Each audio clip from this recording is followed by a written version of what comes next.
Hello, hello, and welcome to ohmTown Daily, the news show, powered by ohmTown.com. I'm Mayor Watt. That's ohmTown.com, and up there is the visualizer for the sentient AI that keeps tabs on Mayor Watt, tries to keep him out of trouble. Welcome to the show. Good evening, ohmTown citizens. Today is Season 3, Episode 36. We're going to be talking about, it's for February 5th, 2024. Today we're going to be talking about faking a rationale for faking death. Huawei goes AI. Bitcoin's true creator. Climate inflation. Hardiwi. Jail for refusing military service. California is full of hot air. Moon peas. Trust but verify. And doing the Shamrock shake.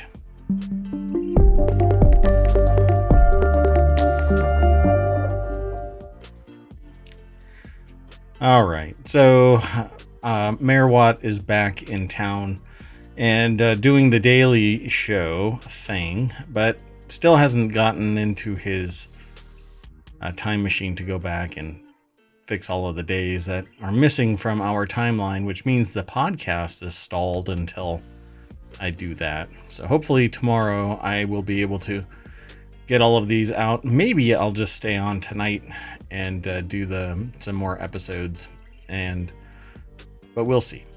We shall see how today goes. It's already 8 o'clock here in ohmTown. So let's get into today's show and see where it leads. The time machine is actually cooled off and we're ready to actually do all of them. Everything is pretty much on deck. I need about 10 minutes of reset time, but we could do all of the episodes in quick order if we're swift. Not Taylor Swift, but Swift. You know, there's a bet there, like everything associated with, well, I guess life in general, you can bet on anything. Apparently there's odds now for can Taylor Swift make it from her concert to the Super Bowl in time. Yes, I've actually seen several articles on that topic alone because she's performing in Japan that night, but with the time difference, etc. Right. So yeah. And another thing that I thought was really funny is that, and I'm not really into talking about politics. You know, you do you. Not everybody can be right, but not you as in you AI, but you people out there. You do you. I'm trying to raise awareness about technology, society, science, but I'm not going to tell you your politics. But I think it's really hilarious that people are talking about this. Certain people are now decrying that Taylor Swift is flying her jet and it is belching fumes all over the place just so that she can enjoy the Super Bowl. And I'm like, wow, even these nimrods who deny climate science are now are fighting the good fight, raising awareness about how excess is causing climate to be messed up. But don't look left and right, because if you look left and right in a room of these people, all they're doing is driving, F-250s to Sunday school and all this other crap. Anyway, let's get into it. First article is over in ohmTown Daily. An influencer who faked her death from cervical cancer says she did it to raise awareness for women who actually died from the disease. A Bollywood actor is in hot water after she claimed on Instagram that she died from cancer. Poonam Pandey. How did she post? Sorry. From the grave. I don't know, maybe she timed it, post on this time. Right. So yeah, actually back in the day when I was actually, it's kind of cringy in technical circles, I'd say at this point. But there was a time where I would have information that if I didn't reset it, it's called a dead man switch. So if I didn't reset it, it would actually send out an email notifying people of various things, right? So like if something happened to me, right? Obviously that doesn't exist for my world anymore, but yeah, it's kind of funny. Maybe that's what happened with this, you know. I'm giving her a lot of leeway in how stupid this is, but probably unwarranted. Exactly. Apparently she's alive and well, or they are alive and well, trying to persuade followers her intentions were good. Pandy said that they did it to raise awareness for women who have actually died from cervical cancer. Yeah. They sent sympathies, well wishes. How does that do anything favorable for that? I don't get it. Doesn't that diminish it? Well, I mean, it's like the crying wolf type of thing. Right. Now, if it would have... not even touching the whole lie about her death, but... Right. Yeah. Well, just draw awareness. Don't sit there and... See, I don't know if she made money off of this or if people donated to her cause or their cause, gosh. right? Hopefully she can have like a GoFundMe for her funeral or something. Katie Belovic over at Business Insider put the article together. Apparently, this is the Bollywood actor Poonam Pandey in Mumbai in 2022. It's a picture from SOPA Images, Getty Images. Yeah, deeply saddened to inform you that we have lost our beloved Poonam to cervical cancer. A post on Poonam Pandey's Instagram read, "In this time of grief, we request for privacy while we remember her fondly for all that we shared." I guess what she's going to have to do is remove how her career died. Well, exactly. I was like, God, that's a pretty extreme way to end your career. Yeah. After a bevy of well wishes, the account for the Bollywood actor posted again the following day, so I guess it was short-lived. I don't know, maybe they can say that... They could have said that their account was hacked. That would probably be more believable. I'd probably be more believable than anything about this article. Right? It was an unauthorized post. We don't know how somebody got access to it. Anyway, they posted that they're alive and well. Critics online chastised Pandey for what they called a hoax, but the model said that they did it with best intentions. This is probably the worst way to actually go. Because you're basically... It sounds weird to say this, but they're trading off of the goodwill that is generated from a horrible situation like cervical cancer, right? And it's a turn of phrase in intellectual property, but the goodwill and in business, the goodwill that's generated by a cause is the reputation that's behind it. People will act if you say, hey, I'm fighting for this cause. I'd really like you to donate to the cause. And if you are compelling, or people, want to treat you well. Like they follow your cause or your story or whatever. Right. They believe in you. They go and they give. So go give. Go give to American Cancer Society, or your cause, your national cause, the most well-known, well-reputed organization in your country. Give to them, but you don't have to do this, not in any way. No, and if she really wanted to draw attention to this, she could have, I don't know, interviewed somebody that was going through it, or donated and encouraged her followers to donate, or any number of things. Right. So Pandy said that in one post, feel free to express your frustration. I understand, but this is not just lip service. Instead, I'm committing my entire body to the service of cervical cancer. All right. Yeah, it's pretty wild. that somebody would do this. But there you go, folks. Influencing has taken on a whole new level with this. Yeah, I think the whole thing about influencers, okay, so there's a person that was an aspiring influencer that dumped milk off of a bridge onto people, and it like ruined their clothing, and they're not ruined, but inconvenienced, hit electronics and stuff like that. The person apparently is like this posh whatever and thinks that they're immune to repercussions. But it's all about getting clicks and attention. If you want attention, do good. Exactly. You might actually garner a lot of attention. But because there are people out there that have become billionaires, or at least multi-millionaire, like Mr. Beast, from doing crazy antics and then being able somehow to convert from being just crazy antics with a couple of friends into multi-million-dollar organization and doing great good. I don't think that there are people, well, a lot of people like Mr. Beast, right?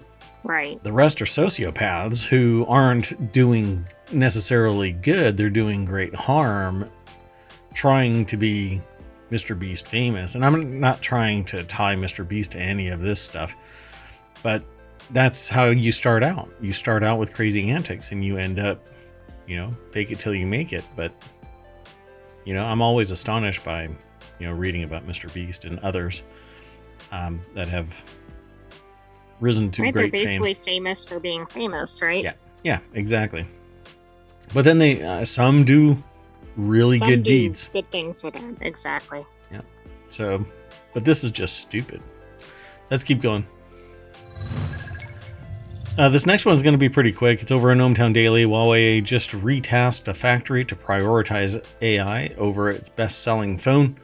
Huawei makes both its Ascend AI chip and its Kirin chip, which powers the Mate 60 in one facility. However, production in the plant has been low. People familiar with the matter told Reuters. So the company now plans to prioritize the AI chip. Demand for Ascend chips, which aid in training AI models, has been growing domestically. Domestically where? Well, we're going to have to see where the article is from. Yeah. So the article is produced by The Verge, written by Amelia David. Demand for Huawei's AI chip has grown. I would suspect that it's a competitor chip to NVIDIA. NVIDIA is kind of juicing everybody. Before I jump over there, back to the article, let me throw this.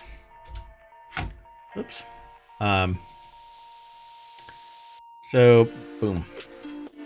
Reuters reports that Huawei will focus its on increasing the manufacturing of its chip, the Ascend 910B, at the expense of its production of a phone called the Mate 60 at one of its facilities. So it's basically retasking for something that's showing greater growth than the Mate 60. I would probably say that it's regional. I don't know if it's... Yeah, we don't know. It's Chinese. Yeah, it's probably just making it for the local market. Chinese companies have been trying to plant their flag in the generative AI hype cycle, but are at a slight developmental disadvantage to the US. Companies like Baidu have released large language models and chatbots to the public, but they have yet to find the scale of OpenAI's chatbot, or ChatGPT, or Google's Bard. I can almost predict what's going to happen. They're going to have a magical breakthrough, but it's going to be at the expense of some security breach of a major AI organization in the United States. I have conversations. Well, that would be very convenient timing. Right. But just like the Joint Strike Fighter, suddenly there was a breach, and then suddenly in short time, the fundamental research that billions or trillions over decades have gone into is no longer a financial burden if it gets breached and then exploited, and it could be some patriotic do-gooder because remember the adage that I keep saying, one person's terrorist is another person's freedom fighter, right?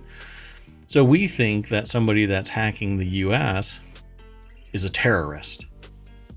But domestically, in the country of origin of that hacker, they think they're a hero. They're doing great good. They're patriotic. So they hack, they get the information, and they either sell it if they can do it at beyond arm's length. Otherwise, they're going to be reconditioned. Or they are doing it on behalf of the government, the state, and they flat out just give it. You know, no need to mince words. This isn't, it isn't, saying it out loud doesn't make it any more real than it already is. It's just raising awareness to the fact that this is what takes place quietly. The cyber war is underway. But that's what's going to happen. You know, when it's hundreds of millions to billions to tens of billions of dollars that are more like hundreds of billions of dollars of potential, it's easier to break into a system than to try and reinvent the wheel by looking at somebody else's wheel. Well, right. And I mean, it looks like Huawei is already outpacing Apple anyway. So with the existing, so it's going to be interesting to see what's ahead. But Apple isn't really the one to beat. NVIDIA H100 and others, they're the ones to beat. So Huawei is trying to get there and superior. So NVIDIA or Google is going to get breached. Let's keep going. Now, the next article is over in Reality Hacker. The trial over Bitcoin's true creator is in session. This is an interesting one because Satoshi Nakamoto is virtually unknown. As crypto as the currency, nobody knows who the real creator of Bitcoin is. And the creator of Bitcoin has something like 150 million or something like, I don't remember how many.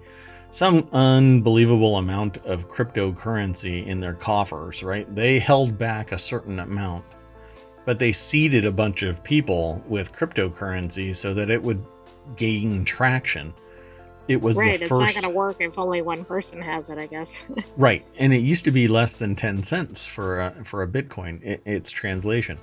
This is my frustration about cryptocurrency, because you don't sit there and go, how many Bitcoin does it take to buy a gumball, without going through the intermediate step of going, well, how much is a gumball in US dollars, and how many Bitcoin now make up a US dollar? At one point it used to be, 10 to 14.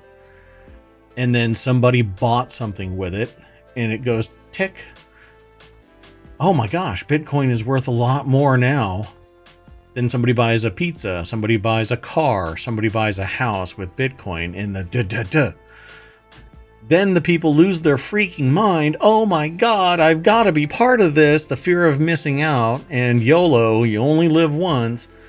They got to be part of this. Holy shit. Let's get going. And now somewhere around 2% of the entire amount of power generated in the United States is dedicated to crypto mining. Yeah, this is a bit crazy. Right? People move closer to hydroelectric dams so they can be guaranteed power. It's crazy. Well, a UK High Court is going to settle a long-running debate over whether Craig Wright really is Satoshi Nakamoto, inventor of Bitcoin. Monday's opening arguments laid the groundwork for both sides. The article is over at Wired. So Joel how do they Galili. even know that Satoshi Nakamoto is actually the inventor? Because I thought that person was kind of a mystery figure. It is. So and does it matter if they prove that Craig Wright is Satoshi Nakamoto? I mean, does that even really prove anything overall? Well, Satoshi Nakamoto was the name on the white paper that announced what Bitcoin was, what the blockchain was, what cryptocurrency was, what a contract was. And so What has come out, though, is that Craig Wright kind of popped out of nowhere. And like the article says here, for 8 years, Craig Wright is claimed to be the elusive Bitcoin creator Satoshi Nakamoto. On Monday, in the swelling heat of a UK courtroom, the trial began that will finally settle the question. Wright, flanked by his legal team, appeared relaxed during opening arguments, leaning back in his chair with one leg crossed over the other. That calm belied both the stakes of the trial, which has major ramifications for the future of Bitcoin, and the forceful rhetoric of the plaintiff's lawyer, Jonathan Hugh, who called Wright's claim to Satoshihood a brazen lie. Now, here's the deal. I haven't watched this yet. I knew that there was that Craig Wright existed. I knew that Satoshi Nakamoto is the named player who created Bitcoin, but nobody's ever met or identified the real identity of Satoshi Nakamoto. This reminds me of the Hyperverse CEO that doesn't exist. Yeah, that's basically it. And a significant amount of money went to that. But this is billions of dollars, all circling around the provenance of Bitcoin and who really is the creator of Bitcoin. Because if you do identify who the creator of Bitcoin is, it could lead to a legitimacy. I am the creator of Bitcoin, like standing up and saying I am Iron Man. It gives a reality to it. It grounds it away from being pure crypto and makes it real. If the provenance is legit, then maybe the system, right, the fiduciary system that exists, can rally around this person, give it an anchor, and peg it into real space, right? Because right now there's a lot of governments that are looking at it either to exploit it for a profit or to wipe it out because it's a threat. Right, or like over-regulate it. Right. So there's much more in this article. A trio of related lawsuits previously brought by Wright, in which he is seeking to assert intellectual property rights over Bitcoin, will be bound by the ruling if COPA is successful. Wright will have difficulty taking these claims any further. If Wright wins and is successful in his own cases thereafter, he would be free to act as Bitcoin's gatekeeper, deciding who's allowed to work on the code base and under what terms the system can be used. He could enforce licensing rules if you're going to be using it for business. He can shut people out. It's surreal. But why? How long has Bitcoin been around, right? Way before 2016. So if I remember right, I think it was somewhere around 2000. Is it 2009 or something like that? Hold on a second. 2009, you're right. Oh, interesting. Wow. Something just happened. Okay, hold on. Let me get back to my chat. Okay. Anyway, I didn't even get a chance to search because something happened. At any rate, by the time Hugh had finished cataloging Wright's alleged misrepresentations, 3 hours had elapsed. Occasionally, as Hugh presented a particular exhibit or made a particular claim, Wright whispered in the ear of his counsel or scribbled something down on paper, but he looked otherwise unperturbed. It's going to be interesting to see what shakes out from this, but I think this person, it's a photo illustration. I don't know who this person, if that's the actual face of the person, because I haven't actually seen Craig Wright. And if I have, it's blanked out, but I don't think I've heard of him before this article. Oh yeah, it's been going on for a while. But if this person really is Satoshi Nakamoto, they have to have some fundamental evidence that identifies them as the creator of Bitcoin. Exactly. And if they don't, then they can't be determined by the court to be that. Yeah, a file that can be forensically identified as being key to Bitcoin's creation and is predating the launch of Right. Bitcoin. So I suspect that there's too much BS floating around this, just like crypto in general. But we shall see. I'll be watching this only because I have a moral problem, an ethical problem with crypto. It's not real. It only exists because people are being made rich off of it, but it's pegged to the real hardworking people of whatever country you live in. Because if you translate, the only way you translate Bitcoin is into a real fiduciary instrument. You know, Australian dollars or British pounds or US dollars or whatever currency that powers your country. That's what you translate it into. And most of the time it translates into US dollars, the reserve currency for oil. Why? Because that is the most lucrative, unless you live in a country where it's more lucrative. I mean, people trade money essentially to make arbitrage profit. But Bitcoin has no inherent value. It serves no inherent purpose. It's not created as an instrument for compensation for work that's done, except within the sphere of Bitcoin. You know, you can't buy a car with Bitcoin without going through the intermediate step of calculating the Bitcoin's value and what the US dollar translation is. Why? Because you don't go, I have a Bitcoin. You have a Bitcoin that's worth X US dollar. But that's why people are in Bitcoin, because they've started early enough and they think that they can win the game. But there's another article later on that shows just what happens around Bitcoin.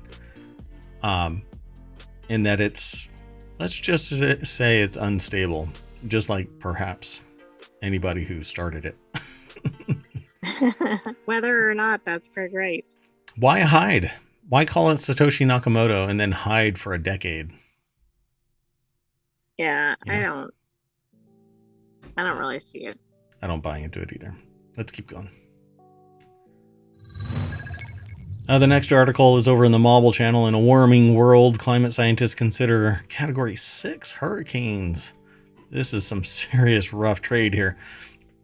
For more than 50 years, the National Hurricane Center has used the Saffir-Simpson wind scale to communicate the risk of property damage. It labels a hurricane in a scale from 1 to 5. 5 having winds of 158 or more miles per hour. Well, Linda Vu, Lawrence Berkeley National Laboratory, put the article together. It's posted at phys.org.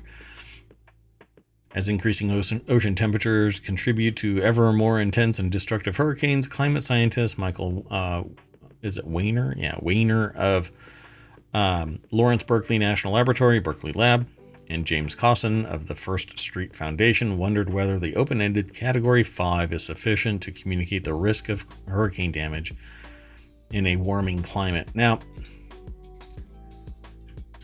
do I have it? Yeah, later on, we're going to actually kind of quantify why this might need to come into existence, but it's not over in Florida where a hurricane is.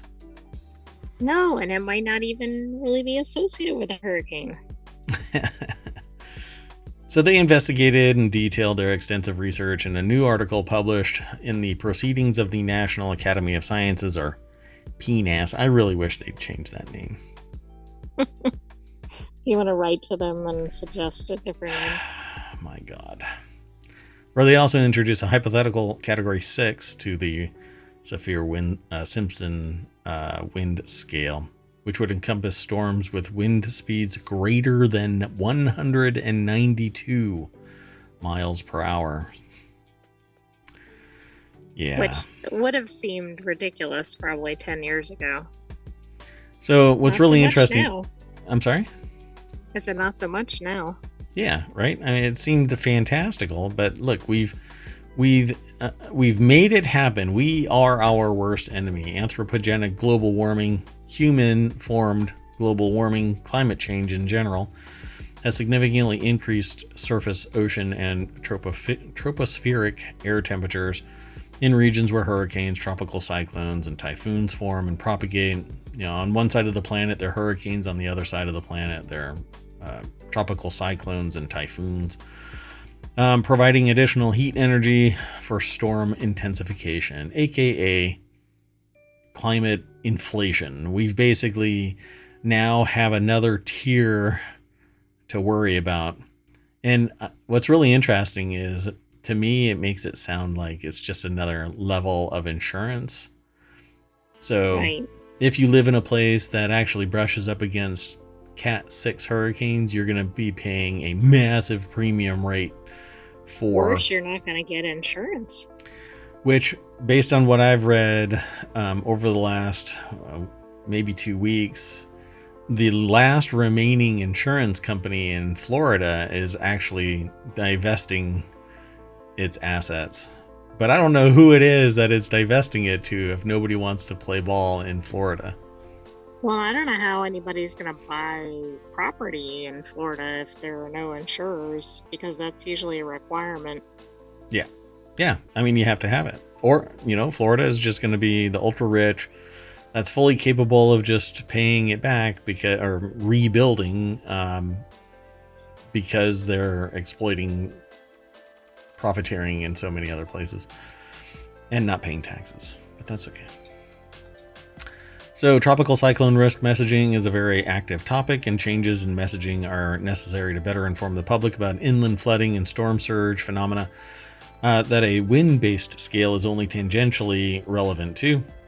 While adding a sixth category to the Saffir-Simpson hurricane wind scale would not solve that issue, it would raise awareness about the perils of the risk of major hurricanes. So I was gone. I was actually in New Orleans for the last week, and I had a conversation with the local citizenry of New Orleans, right? And I found it quite interesting that the people there do not worry about hurricanes. They worry the moment that there's an alert, they see crappy weather, they start taking strides to defend their position right up until they hear that it's going to be bad, and then they book it out of town. And multiple people said the same thing, except that we have idiots that stay. Right. Because you can rebuild everything, right? You can repave the road, you can fix the brick, you can rebuild the condo or house or whatever it is. But the loss of life is forever. But some people just fight that fight. But I was surprised because I left right when there was a storm coming, and I was legitimately worried. And they're like, don't worry about it, because this is not the season for when storms are going to be coming. The summer is when it's really bad. And so I thought it was really interesting. I would worry about a 6th level. I think that's the importance, though, of having the 6th level, because, right, people are probably desensitized to level 5, and if it carries such a broad range, are they going to really appreciate that, oh my gosh, you better be not within 200 miles or whatever of this hurricane? Yeah. Yep. And it doesn't seem like there's very much high ground for a long time. Not in that city. Yeah. But it was quite interesting. There was one spot where I was walking and I could actually see a hole. It was an actual hole where light penetrated and eventually just went into darkness. And I had to walk over this road, this whatever it was. I don't know how far down it went, but it kind of blew my mind. And a lot of the sidewalk and stuff is messed up in New Orleans. And I guess it's a way of life there, right? With the low sea level, right? It's probably below sea level or Right. near Yeah, sea or level, near and it. then there's a lot of water surrounding the city too. Yep. Yeah. I mean, because it's in a delta, so it basically is. This is where the water goes. Can you imagine a Cat 6 floating into No. the storm surge of a Cat 6 has to be higher than the buildings in New Orleans, let Wow. alone Florida as well. You know, in Florida, the hurricane can go straight over the entire state and carry a ton of water with it. So, anyway, it's kind of freaky that we are acknowledging that anthropogenic climate change exists to the point where we're creating a new category of hurricanes, yet there are people that still deny it. Let's keep going. The next article is over in the Marvel Channel. Research team develops cold hardiness kiwi fruit for immediate release to public. I refer to this as we're spitballing the name for the manufacturers of this fruit. I am referring to it as Hardiwi. But I'm hearing from them that they're not interested in my opinion about what to name it. I'm not sure why. You know, everybody loves a Hardiwi. Sorry, that was actually a mental mistake there. Everybody loves a Hardiwi. In the morning, in particular, it's refreshing. It perks one up. You're ready for work. You just take a Hardiwi. Out the door you go. Good for the day. No? No. I'm not seeing it? No? Okay. Just no. I have a little side note about kiwi. So kiwi fruits, their tangy green flesh are routinely... There's like pictures out there of shaving a kiwi. But if you look it up, it's basically a satirical thing because when you do it, it looks like the bird, not the... Oh. Anyway, kiwi fruits and their tangy green flesh, I love kiwi, by the way, are routinely purchased and devoured throughout the year by people across the nation. I don't know what nation they're talking about because they're all over the place. What do you think is the country of origin for kiwi?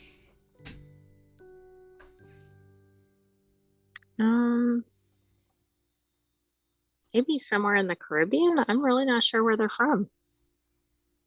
So when you think of kiwi, what country do you think of? Well, New Zealand.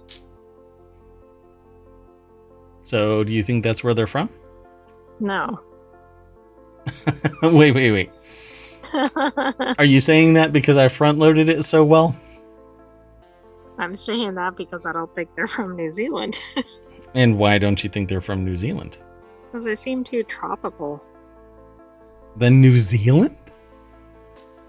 All right. The subtropical fruit, as it says in the article, is also a favorite of many southern U.S. producers since the delicious fruit is traditionally grown in warmer climates. California produces the vast majority of kiwi fruits that are sold at local grocery stores. But due to recent research advancements from U.S. Department of Agriculture scientists, this may no longer be the case. So kiwi is high in vitamin C, dietary fiber, and potassium.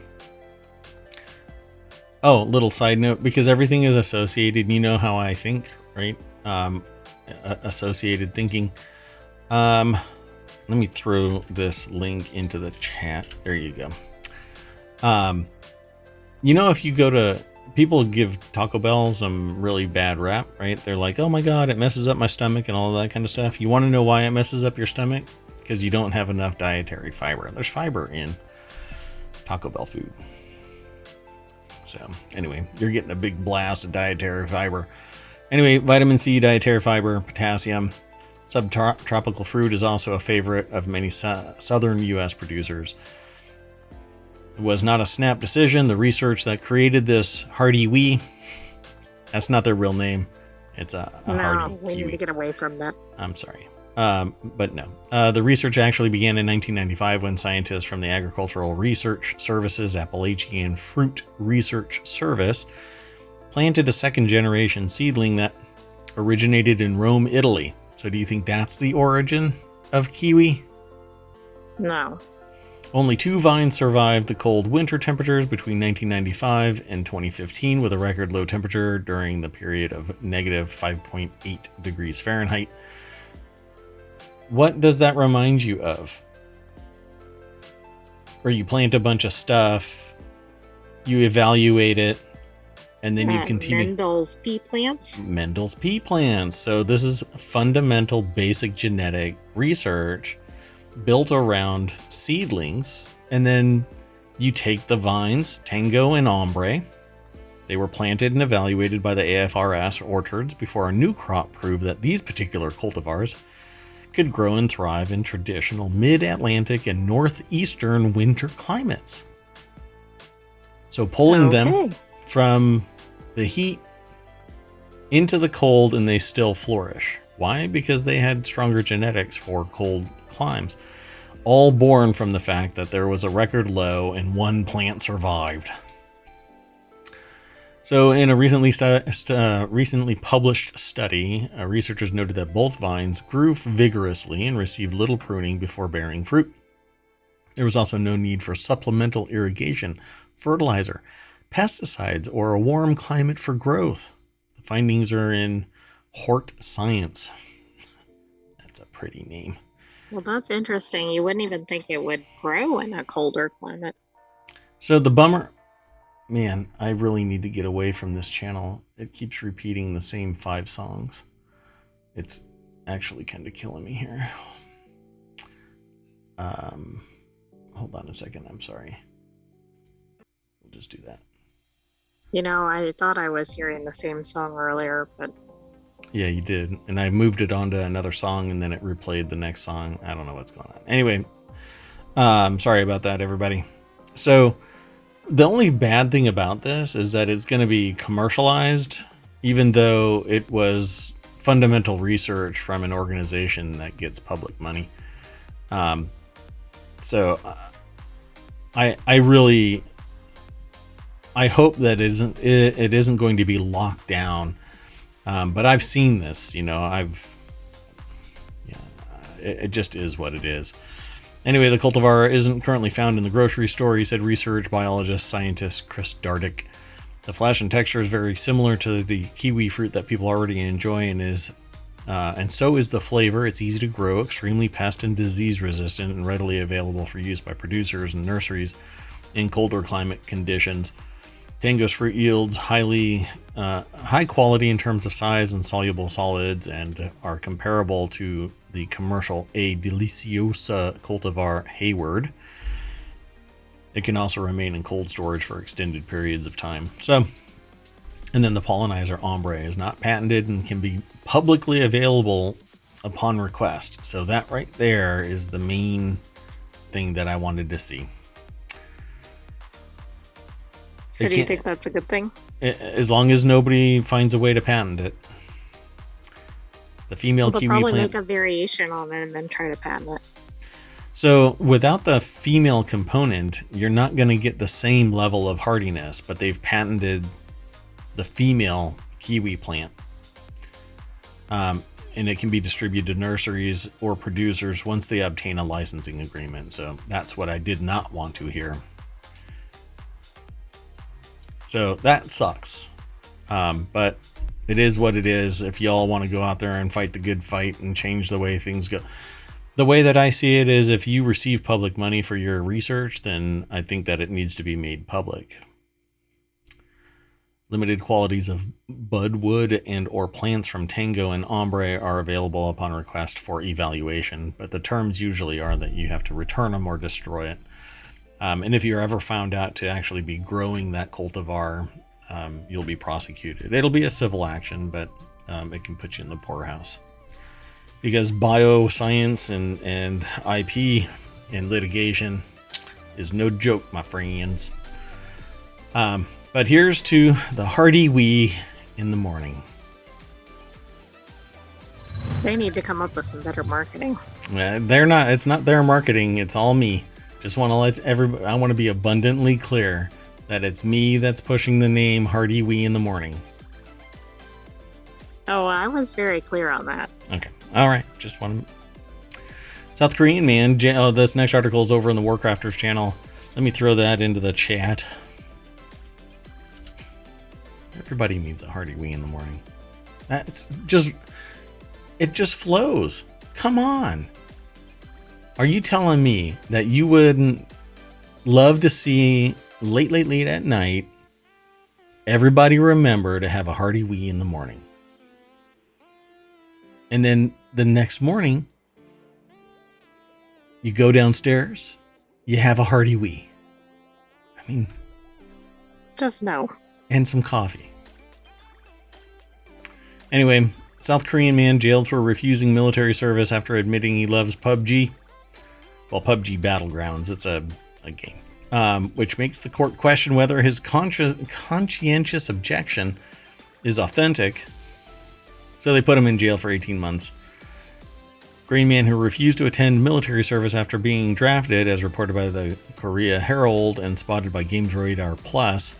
This is actually coming out of PC Gamer for us. That's our source. The length of the sentence is deliberate. 18 months of military service is mandatory for all able-bodied South Korean men under the Military Service Act. The man had refused on the basis of being against all war and violence, but his punishment was upheld, at least in part because he enjoyed PUBG Battlegrounds. So it wasn't the excuse that he was too into PUBG. Right, like he needed his time to play the game or something. Right. He liked PUBG, and they used that as the fulcrum to incarcerate him for the same period of time. This is a new use of video games, I think. I think that's pretty amazing. I think it sucks, but hey, it is what it is. Rich Stanton over at PCGamer.com put the article together. The deck statement says, the defendant has not put any effort into spreading or realizing what he says is his ideological belief. So because he didn't run around telling people that he was a conscientious objector. Who says that, though? Who walks around? I don't go and ask somebody out. Hey, you want to go on a date? By the way, I'm a conscientious objector. Maybe there's like a dating site for conscientious objectors. I don't know. So what would it be called? Like there's Tinder and Grindr. What would this be? Call it AWOL or something like that? Right? Yes. Oh, objector. Right. But that actually sounds. The sound at the end. Yeah.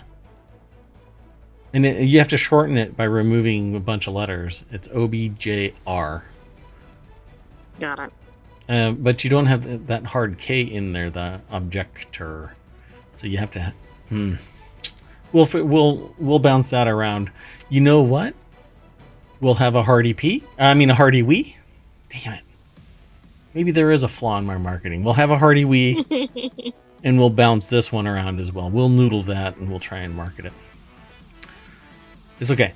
So the South Korean Supreme Court said you're in jail for 18 months because you like a video game, but you don't want to go and kill real people.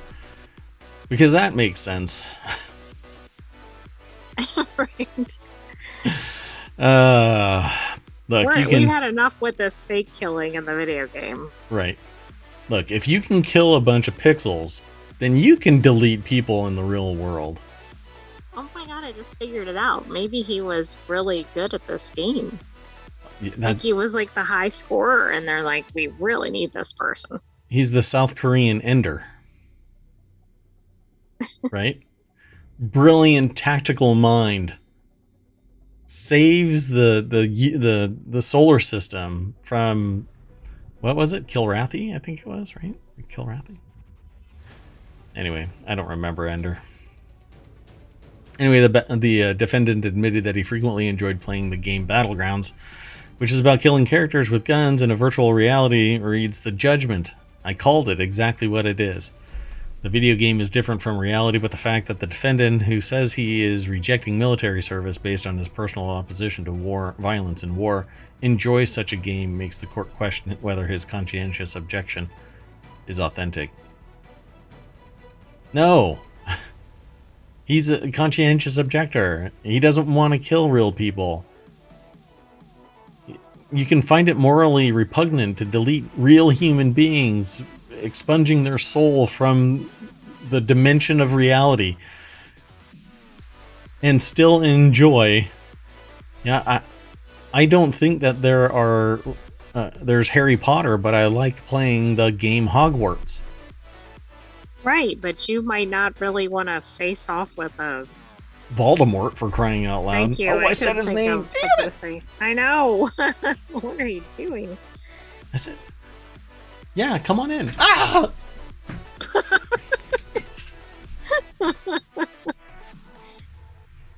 Sorry. I get distracted by. Anyway, I think this is dumb. I think that the person, if you do buy into his ideological bent, then so be it, right? But don't put him in jail. Make him do public service in an conscientious objector fashion. Make him do good. You know, not make him. Have him do some social good. Right. Yeah, like have a community service sentence or whatever. Right. Do something that isn't around violence and war. But then he'll be like, hey, I want to be playing my violent video game.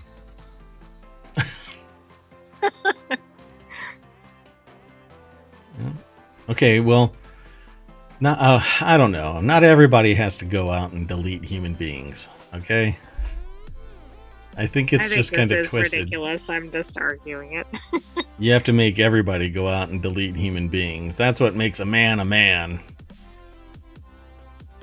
Or a person, apparently, because everybody does that service. The next article is over in ohmTown Daily. California pummeled with 162 mile per hour winds. Yeah. Cat 6, here we come. Yeah, this is more like 5.5 because it's above 158 but below 192. Wind speeds neared the state record of 199 miles per hour, set in 2017 in the same location at Ward Mountain. By the way, that is how fast I drove so that I could get the last carne asada burrito from my favorite burrito place before I left Southern California. Anyway, I don't think I've ever been to Ward Mountain, but anyway, let's go over to the source. This is over at newsweek.com. They're actually talking about like flooding and stuff. What do they call it? Atmospheric river. Yeah. Anna Skinner is the author of this article. An exceptionally strong wind gust clocked in at 162 miles per hour at Ward Mountain in California as a deadly atmospheric river pummeled the state with torrential rain, strong winds, and heavy snow. All at once. All of that. I mean, it's pretty damn amazing. And yet we still go, eh. Right. It's like, oh, it's the weather. Wash your hands. That's really... I had a conversation with somebody about the pandemic. I didn't say I told you so, but the person that I was talking to, we were in a crowd of, I don't know, maybe 8 people or so. And I'm like, hey, who here kind of poo-pooed the whole idea of this being serious shit? And he's like, yes, I'm the asshole. You were right, Mayor Watt. I'm like, hey, I'm not saying I was right. I'm just saying, hey, who was it that was saying that this was nothing? So anthropogenic climate change is legit, folks. Just like microplastics are real. It's serious stuff. We are impacting the world, and it's in a negative way. While we enjoy our lives, what are they going to be in 20 years?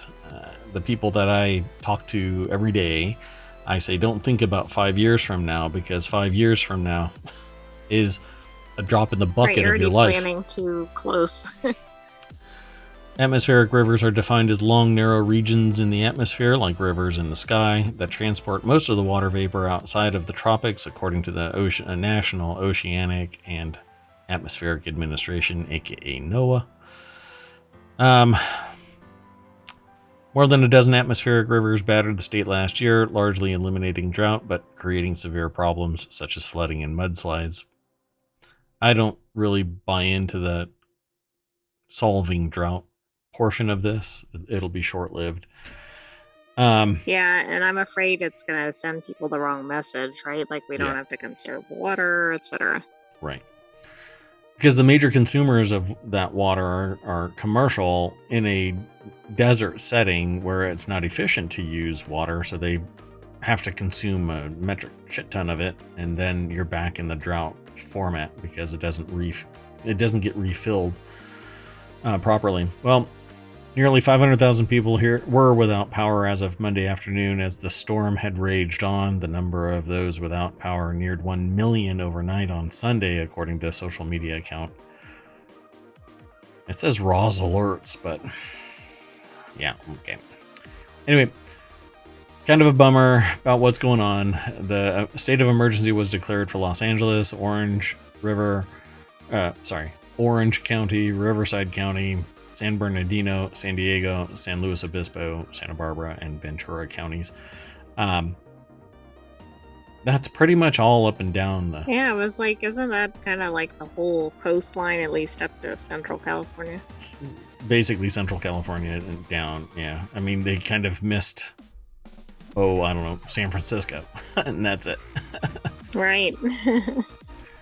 So, anyway, there you go, folks. Rivers in the sky. It's like science fiction words. The next article is over in ohmTown Daily. First ever moon dust grown chickpeas as a game changer for astronauts. They don't actually put the is a in there, but they just say game changer for astronauts. So is that like a new flavor for chickpeas? Well, today seems to be coining new words like a Hardiwi.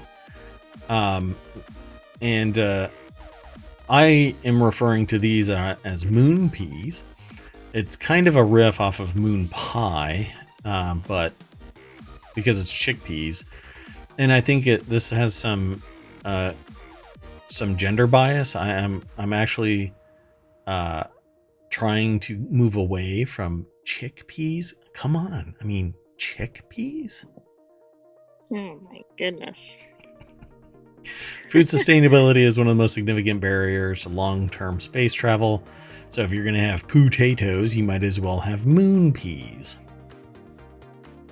But moon dust grown chickpeas is a game changer for astronauts, according to a research paper. This is just a video about a launch, but it has nothing to do with this. Jess Thompson is it's Thompson, there's no P in there. So Jess Thompson. Researchers at Texas A&M College of Agriculture and Life Sciences grew the chickpeas in a mixture containing up to 75% lunar regolith or moon dust. So these are moon peas. To go along with your Hardiwi, you have moon peas. According to a new preprint paper in the bioRxiv server, which hosts non-peer-reviewed papers before they are published in scientific journals. This discovery is hoped to pave the way for a future where astronauts on the moon can supplement food they take from Earth with food grown in space. I dig this. So what was the other 25%? Right. What does it say? The moon dust, which is usually completely inhospitable to crops, was made fertile with the addition of earth, soil, fungi, and worm manure, also known as vermicompost. This made the moon dust... They're trying to rebrand. Yeah, a Hardiwi and some moon pea. Come on. And some vermicompost. Yeah, and I think that this is a win, As moon dust is also very fine with tiny particles, the fungi and vermicompost help to improve the structure of the soil. The moon doesn't have soil like Earth does. Thank you. Let's see, 9 p.m. No shit news. On Earth, the soil is organic material filled with nutrients and microorganisms which support plant growth. These are missing on the moon. This adds to other challenges such as reduced gravity, radiation, toxic elements. Okay, so go ahead. So we're now mixing moon dust and fungus, worm manure together. What could go wrong? Yeah, moon zombies. That's what's next.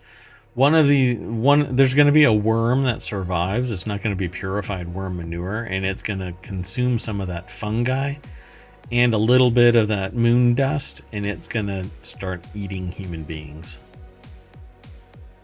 Oh boy. There's your story for NaNoWriMo 2024. Start writing, folks. Secondly, lunar soil, or regolith, as they're calling it. It's not as they're calling it. Come on, Mayor Watt. That is the name of moon soil. It's called regolith. Is the product of billions of years of moon rocks being gradually pulverized down to a powder by micrometeorite impacts. It acts like glass. It's very sharp edge. It's not rounded because there's no weathering, and it's very abrasive. They really should be scooping that stuff up and bringing it back to Earth and turning it into sandpaper. What I was gonna say was they're not bringing any nutrients because water liquid is very, very difficult. It's heavy. It throws kinetics out of whack because it sloshes around in tanks. It has potential and kinetic energy, and so we can't bring liquid nutrients up there. It really has to be solid state. So I think that's why they're trying to do this in a more soil-like setting, because you don't need moon dust to actually grow crops. You can do it hydroponically for most crops. It becomes an issue when you're trying to grow like trees, but for most other things, you can grow it hydroponically. So anyway, pretty fascinating. There you go. Plants that provided the first chickpea seeds in a 75% mixture of simulated moon dust. Not real moon dust, so it's not even real. I feel lied to. Took 120 days. Making nature sounds. Watch, this is gonna grow up, and it's gonna be like a Planet of the Apes, but it's gonna be Planet of the Chickpeas, and it's gonna start imprisoning humans. So the chickpeas were grown in the moon dust mixture. It took 120 days to mature compared to 100 days it takes for earth soil, and the moon dust crops all showed signs of stress. Yeah, they need a massage. They need some really soft music. Maybe a warm bath. Everybody has bad days. Come on. Treat them right. All right, Mayor Watt, just keep going. The next article is over in the Warcrafters channel. Financial worker attends company meeting with AI deepfakes of senior colleagues and is duped into transferring the scammers $26 million. A finance employee what I like to do is go to a meeting and then go, I think I need to pay about $25 million.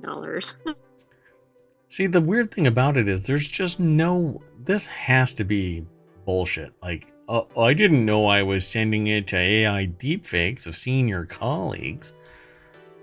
Come on, you say something that's not in line with being just a starchy whatever person, and it throws off any algorithm because it's irrational behavior. I do that all the time in meetings. Do you really think that I wouldn't be able to detect somebody being an AI deepfake? It had to have been nothing but the voice. So let's find out. A finance employee at an unnamed major multinational corporation has been fooled into transferring 200 million Hong Kong dollars, around 25.6 million US dollars, to scammers using deepfake technology to impersonate his colleagues.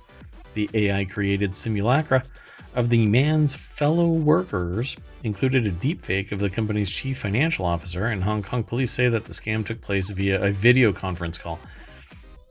Okay, we still don't know if it was purely video, purely audio with no actual video. Because you can have a meeting that is on Zoom or whatever, and you don't have a camera active. The scammers invited the worker to a video conference that would have many participants, said Senior Superintendent Baron Chan Shunqing to broadcaster RTHK.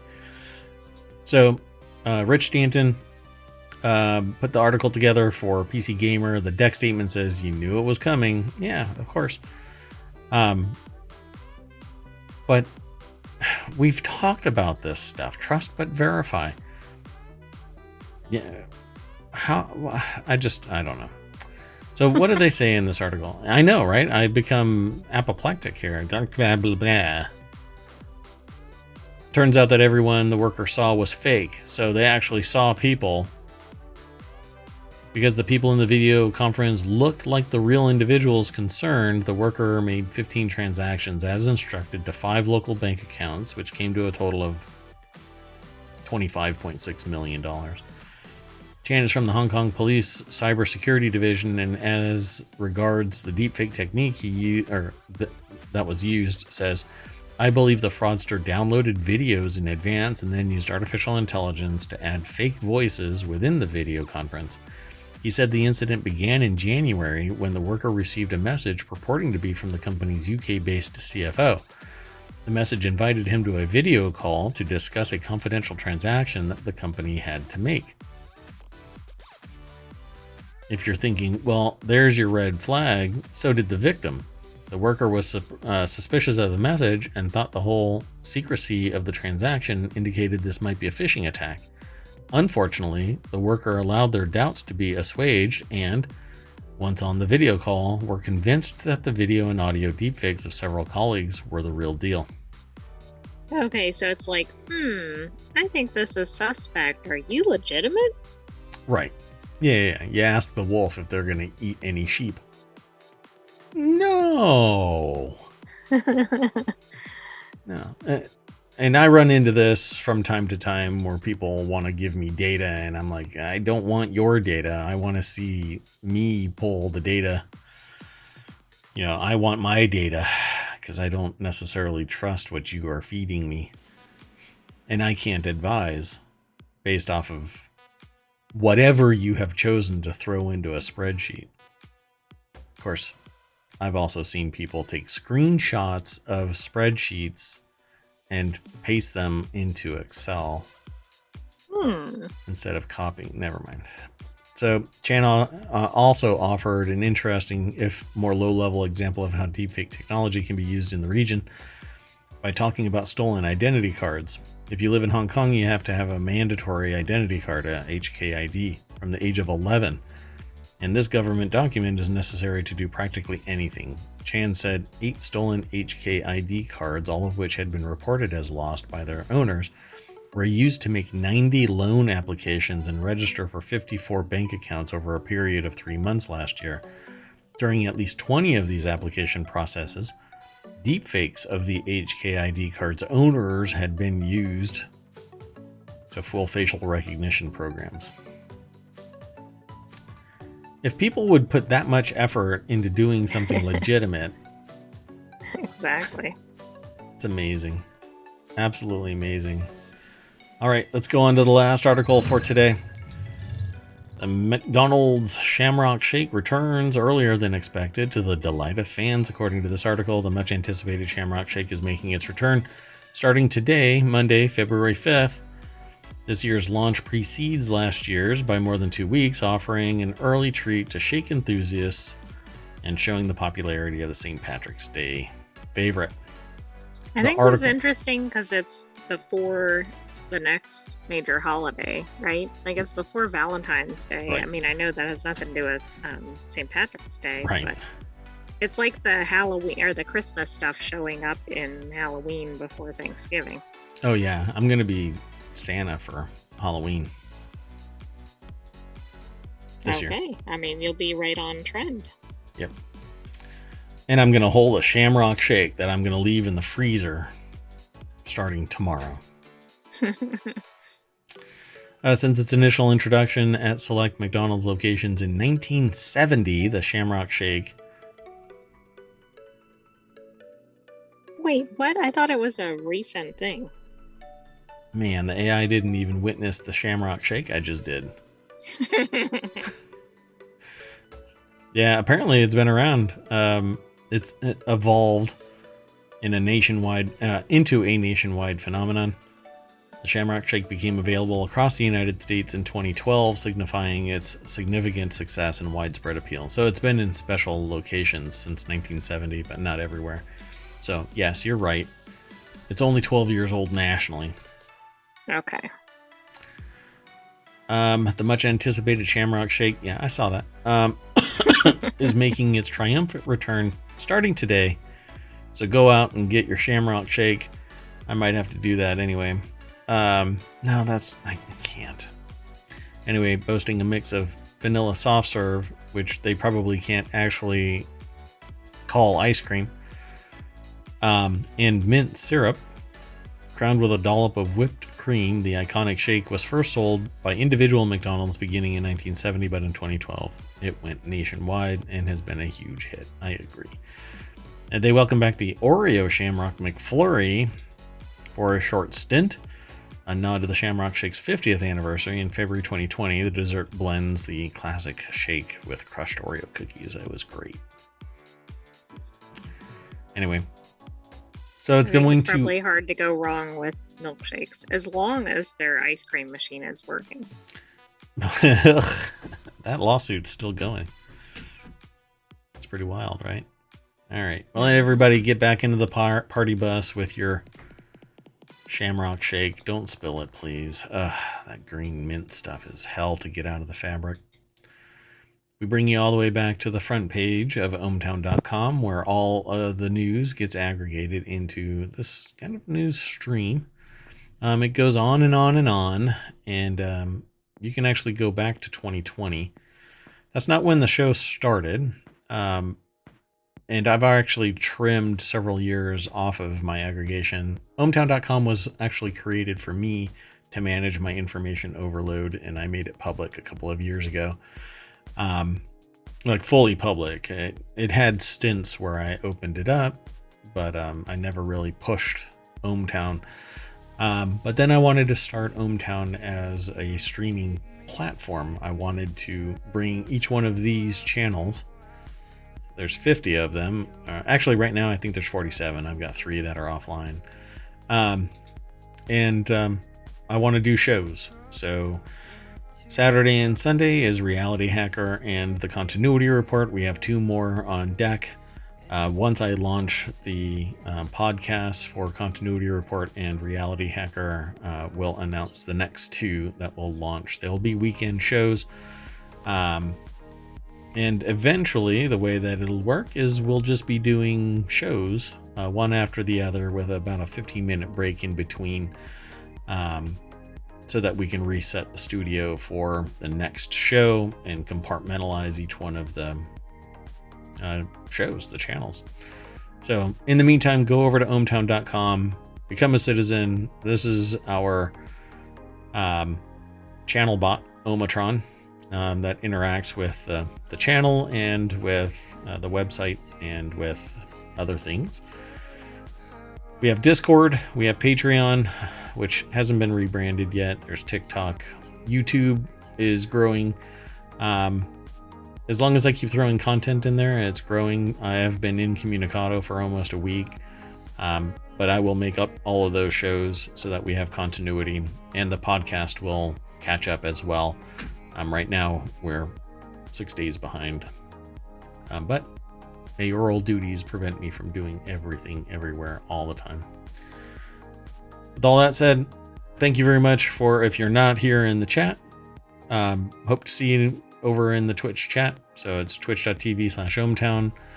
Go over to YouTube, download or become a follower over there, or what, I don't know, like, subscribe, a subscriber. There you go. Ring the bell.